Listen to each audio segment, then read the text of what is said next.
I'm Eric Folks, Instructional Technology Coordinator for Lampasas ISD, and today we're going to talk about Dropbox.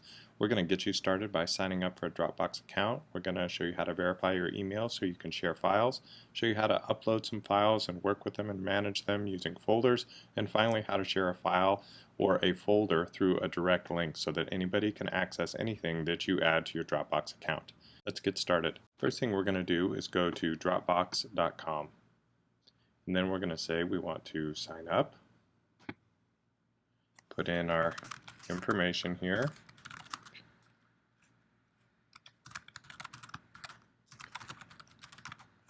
and really for the email address you'll want to use your school email address. It doesn't have to be your school email address, but best practice is going to be to use your school email address in case you want to have a personal account as well, because our primary purpose is for using this to share links to resources with students. I'm using a Gmail account here because I've already got a Dropbox account set up with my school email address, so I'm going to have to use a different one. Put in a password, agree to the terms and conditions, say sign up. Immediately it's going to start trying to download something, so usually you want to cancel the download. And the reason for this is Dropbox, like most cloud storage services, gives you a web-based option and a installed option. If I installed Dropbox on this computer, what it would give me is a drag and drop functionality. So something like what I've got right here. Here's my Dropbox folder, my normal Dropbox folder, and I've got all these different files and folders, and I can drag and drop files in here, and it's going to automatically sync to the cloud, so I don't have to go to the website in order to upload or download files to my Dropbox account.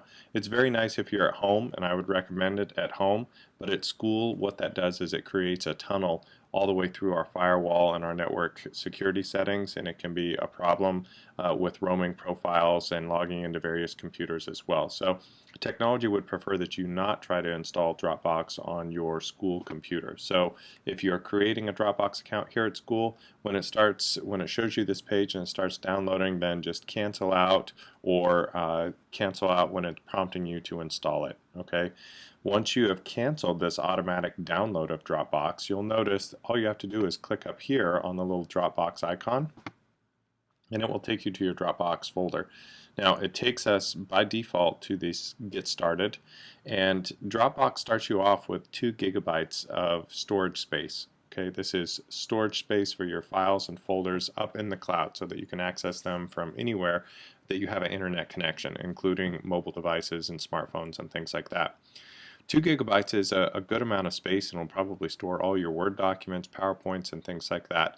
But if you start adding videos and images and some of those other things, which we'll cover in the next video, you'll realize that 2 gigabytes can be filled up rather quickly. So it's good to get more space if you can. And Dropbox provides us with lots of easy ways to get additional space. One of those ways is to just go through the entire tour, and you get 250 megabytes of bonus space. Okay, there are other ways to get additional space. One of the ways you can get additional space, one of the most effective ways, is to invite others to join Dropbox. So for each person that you invite to Dropbox who signs up for Dropbox and installs Dropbox on their computer or mobile device, you're going to get an additional 500 megabytes of space. So using this method you can get up to 16 gigabytes of free space, which is plenty for most of the videos, especially if you keep your account fairly clean. Alright, rather than go through the tour right now, because you can do that on your own, I'm going to show you directly how you can really get started with Dropbox. So first thing I'm going to do is go to my account settings in the top right hand corner. And in my account settings, you can see it takes me, there are 5 tabs here, and the default takes me to an overview, and it shows you how much storage space you've used and how much storage space you've got left, and whether that storage space is just a regular file or a file that's been shared with you. Under account settings right here, this is an important first step. You need to verify your email address in order to share files and folders, links to files and folders. So I'm going to click verify email address. I double check the email there and say send email. So it tells me that a verification email has been sent. If I go to that account and refresh it, you can see that all I have to do is click on this link in that email, verify your email, and it takes me back to my Dropbox account and it tells me that it's been verified. So I may have two different tabs open at this point. Here's my intro, there's my account, but my account has been verified, so I can really close out any of these and just have the one tab here. So you can see my email address has been verified. That's a pretty simple step, but it's going to allow us to do lots of other things. So you'll notice to escape out of the settings, all I did was click on the little Dropbox icon. This is basically your link to go back to home base. Files are going to be over here. Your file management is where you're typically going to land after you've gone through the get started and you first set up your account. You're typically going to land on this page. So this is where you do the majority of the work. So as you can see, this is how we're going to upload files. This is how we're going to create folders, and this is how one way that we can share folders. There are multiple ways to do a lot of things in Dropbox. So first thing we're going to do is upload some files so we have something to share with other people. So I just click on the upload button. I click choose files. What's nice about this is you have the ability to upload multiple files at the same time. So I'm going to just grab a couple of these images, and if I hold down Control or Command on a Mac, I can choose multiple images or files. Okay, let me see if I can also find a Word document.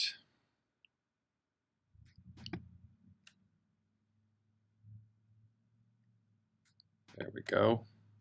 All right, so I've got all sorts of files. I've got a bunch of images, and I've got a Word document. You can upload PDFs, pretty much any file type, to Dropbox, and it's going to handle it just fine. So once I've selected those files that I want to upload, I'm going to click Open, and you can see that one after another, they're all going to be uploaded. And it gives us a little check mark to indicate that they've been uploaded successfully. So I just click Done, and you can see they've already been selected for me as well. So if I click off of any of those files, then it deselects them. Now, in working with your files in Dropbox, if you actually click on the name of the file itself, it will take you to an in-browser preview if it's available. So for images, you have an in-browser preview. For Word documents, it'll give you the option of downloading them, but doesn't necessarily give you an in-browser preview. That's something it used to do. I'm not sure if they plan on doing that again in the future, but right now it's just giving you the ability to download those files. PDFs, it'll give you an in-browser preview that you can actually scroll through. So depending on the file type, you may get an in-browser preview, or you may be prompted to download it in order to view it. I believe that even with video files, you can view those right there within the browser. Okay, so we've uploaded a whole bunch of files. How can we organize them? I've got some PDFs, some documents. How can I organize these things? So if I click on the new folder icon, I can add whatever folders I want. So here's my images folder. So I'm going to take these images and I'm going to hold down Control or Command on a Mac, and I'm going to select the images.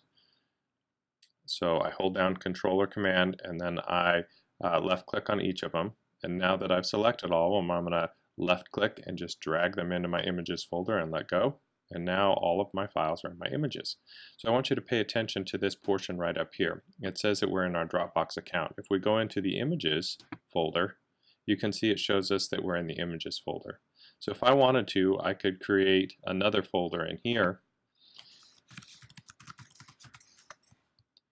and I could move my YouTube image into that YouTube folder. And if I click on the YouTube folder, it'll show me that I'm in my Dropbox account, in the images folder, and then in the YouTube folder. So this is really your Windows Explorer-like file directory. It tells you kind of where you are. And sometimes it'll in the form of a drop-down, and you'll be able to click on different levels and different files or folders so that you can navigate between those. But if you ever need to get back to your start, just click on the little Dropbox icon and it'll take you straight back here. So one of the really neat things about Dropbox is how easy it is to share files or entire folders. So I'm going to left click on my Word document, and you'll see when I've selected it, all these different icons come up at the very top, all these different options for working with my file. If I deselect it, they go away. But if I select it, they come up. And what I use most often is this ability right here to share a link. So I've selected the file, I say share a link, and then I say get a link. And you'll see it tells me that the link has been copied to the clipboard. So if I went to another browser in order to test this link, a browser where I have not been signed in to Dropbox, and I paste in that link, you'll see it gives me the ability to either preview or download that particular file. So depending on the browser, it looks like the Safari browser is giving me an in-browser preview here. So now I can see this Word document, and I have the ability in the top corner here to download it. Same thing for my students. So I've just pasted in the link to this file in a separate browser to test it. But if I pasted this link into my teacher site, added this to my teacher site, then I can share a link to any file I put in Dropbox very easily with a link, and it won't require anybody to sign into Dropbox in order to have access to it. All right, so I'm going to just minimize that for right now and come back here. It looks like now that I've verified my email, it's giving me an in-browser preview of the file right here within Chrome as well. So I'm going to just close out of that tab, and it'll take me back to home. So that's all it took to share that link. So I just select it, I say share link, and get a link, and it copies it to the clipboard. Now, before I click get a link again, I will point out that a lot of people at this point, after they say share a link, they see ad names or emails, and they start typing in people's email addresses. Well, if you type in an email address, you have more control over who has access to the file, because they're going to have to sign into Dropbox in order to access the file because you've shared it with specific people. But it requires that they have a Dropbox account. So if you share a link with somebody who doesn't have a Dropbox account, or you put in an email address that they don't have associated with their Dropbox account, they're going to have to create a Dropbox account in order to access it with that same email address that you shared to in order to access that file. So you have more control over who you're sharing it with, but potentially you could create a little bit more work for your end user, whoever you want to view the file. So most of the time I don't share it with specific people or email addresses. Instead, I just say share a link and then get a link, and it copies it to the clipboard. So if I was to go to my teacher site, all I would do here to add a link to that file,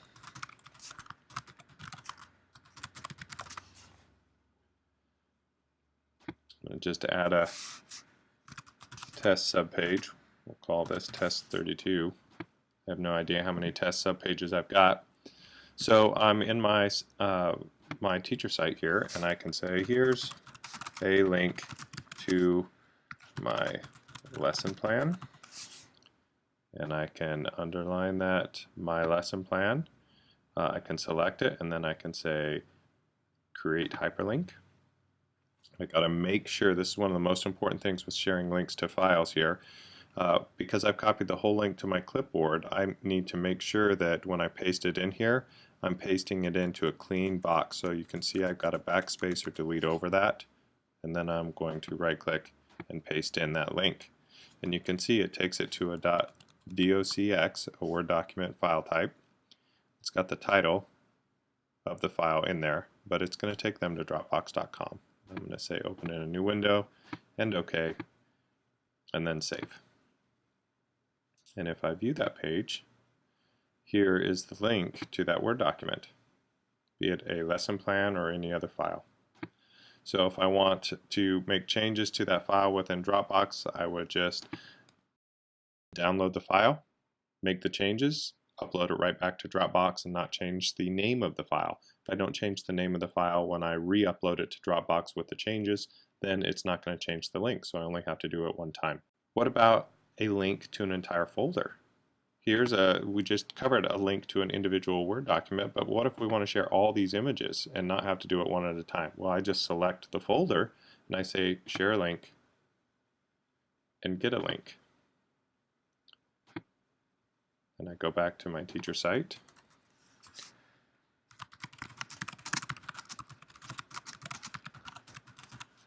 And I could just paste in the link, the URL, if I wanted to, and then underline it or select it and create a hyperlink. And again, I've got to make sure I backspace over the pre-filled portion of the web address the school world gives me.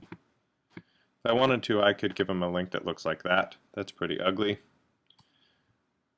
So I prefer to actually take words or images themselves and make them the link so that you don't actually see the link itself. It just is clickable. So I'm going to take that text, select it, insert a hyperlink, and paste my Dropbox link. So either one is going to take us to the same spot. I say save, and I refresh my page, and now you can see this, and if you look to the bottom left-hand corner, you can see how this takes me to that web address. But if I mouse over a folder of images, those words, it's going to take me to the same spot. So it's a whole lot cleaner if I attach the link to the text itself. So if I click on that, it takes me to that folder, and within that folder there were 2 images and another folder. So there's an embedded folder within this folder. So if I click on that, I have access to that as well. So what if I wanted to really test this and make sure that students had access to everything? Well, it's pretty unnecessary with Dropbox because unlike Google Docs, as long as you say share a link, get a link, nobody has to sign in to access anything. But if you wanted to test it, you could take that subpage, copy the web address to your clipboard, and go to a separate browser where you're not signed into Dropbox at all, and paste in that web address so that you can see it as a student or a parent would. So here's the link to the lesson plan. That worked just fine. Link to the folder of images, and that worked just fine too. Alright, so we have covered signing up for a Dropbox account, verifying the email, uploading files, working with those files through the use of folders and moving them around, and covered how to share a file or a folder through direct links, and as a bonus even showed you how you could take those links and add them to your School World teacher site to share those files or folders with parents and or students. I'm Eric Folks, Instructional Technology Coordinator for Lampasas ISD, and it's been a pleasure working with you. Thanks.